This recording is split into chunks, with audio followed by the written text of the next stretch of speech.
இந்த ஒரு தப்பை வந்து எல்லாருமே பண்ணுவோம். அந்த தப்பு மூலியமா நம்ம வந்து நிறைய பேர் வந்து லாஸ் ஆகிருப்போம். அதை எப்படி வந்து அவாய்ட் பண்ணலாம் அப்படின்றத அந்த வீடியோவில் வந்து பார்க்க போகிறோம். ஃபுல்லாக பாருங்கள். எல்லாருமே ஒரு ரொம்ப முக்கியமான ஒரு விஷயத்தை வந்து தெரிஞ்சுக்குவீங்க. நான் அதுக்கு முன்னாடி ஒரு கொஷின் கேட்குறேன் உங்ககிட்ட. என்ன அப்படின்னா, 2 ஃப்ரெண்ட்ஸ் இருக்காங்க. இந்த 2 ஃப்ரெண்ட்ஸுமே வந்து பார்த்தீங்கன்னா ஒரே தொழில் தான் பண்ணுறாங்க. ஒருத்தருக்கு வந்து பார்த்தீங்கன்னா டெய்லியுமே 500 ரூபா கிடைக்குது. அவருக்கு லாஸே கிடையாதுங்க. ஒரு நாள் கூட அவருக்கு லாஸே ஆகிறது இல்லை. பீன்றவர் வந்து பார்த்தீங்க அப்படின்னா 300 ரூபா வந்து நிறைய நாட்கள் வந்து 300 ரூபா தான் சம்பாதிக்கிறாரு. ஒரு சில நாட்கள் தான் வந்து பார்த்தீங்கன்னா 900 ரூபா வந்து சம்பாதிக்கிறாரு. சரிங்களா? இப்போ நீங்கள் இந்த 2 பிஸ்னஸில் எந்த பிஸ்னஸ் நீங்கள் சூஸ் பண்ணுவீங்க? 2மே சேம் பிஸ்னஸ் தான். நிறைய பேர் வந்து பார்த்தீங்க அப்படின்னா ஆப்ஷன் ஏ தான் வந்து சூஸ் பண்ணியிருப்பாங்க. அதுக்கு காரணம் என்ன அப்படின்னா, அது வந்து ஒரு சேஃபாக பார்க்கும்போதே வந்து பார்த்தீங்க அப்படின்னா ஏக்கும் பிக்கும் வந்து பார்த்தீங்க அப்படின்னா பியில் வந்து நிறைய லாஸ் ஆகுது, ஏல லாஸே கிடையாது. அப்போ இவன் தானே அதிகமாக சம்பாரிச்சிருப்பான் அப்படின்ற ஒரு ஃபீலிங், சேஃப்டியான ஃபீலிங், அந்த ஃபீலிங் அடிப்படையில் வந்து ஏவை வந்து சூஸ் பண்ணியிருப்போம். ஆனால் இந்த 2 பேரில் யார் அதிகமாக சம்பாரிச்சிருப்பாங்க அப்படின்னா பி தான் வந்து அதிகமாக சம்பாரிச்சிருப்பான். ஓகேவா? சரி.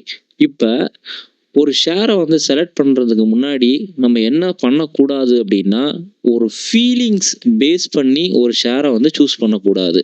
அதாவது எடுத்துக்காட்டுக்கு சொல்லணும் அப்படின்னா, இன்றைக்கி வந்து அந்த ஷேரோட விலை வந்து 100 ரூபா இருக்குது. நாளைக்கே வந்து அந்த ஷேர் வந்து 200 ரூபாவா மாறும். 6 மாதத்துக்கு அப்புறம் 200 ரூபாய்க்கு போயிடும். அப்படின்ற ஒரு நம்பிக்கையில், ஒரு ப்ரொடக்ஷனில் அந்த ஃபீலிங்ஸ் அடிப்படையாக வச்சு ஒரு ஷேரை வந்து சூஸ் பண்ணக்கூடாது. அதுக்கப்புறமேட்டு பார்த்தீங்க அப்படின்னா பேராசை.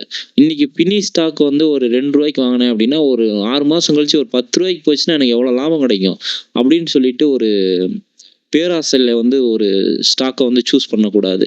அதே மாதிரி சேஃப்டியான ஃபீலிங். இப்போ நான் வந்து இந்த ஷேரை வாங்கிட்டேன்னா இது வந்து அழிக்கவே அழிக்கிறேன், எந்த காலத்துக்கும் இந்த ஷேர் வந்து கீழே இறங்காது, அவ்வளோ கல் மாதிரி நிற்கும் இந்த ஷேரு அப்படின்னு சொல்லிட்டு ஒரு சேஃப்டி ஃபீலிங்.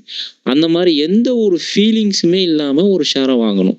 சரி, அப்போனா எனக்கு என்ன தேவை முதல்ல அப்படின்னு சொல்லி நீங்கள் கேட்டீங்க அப்படின்னா மேக்ஸ் தான் தேவை ஒரு ஷேர் வாங்குறதுக்கு. இப்போ ஒரு 10 வருஷத்துக்கு அப்புறம் எனக்கு எவ்வளோ லாபம் கிடைக்கும்?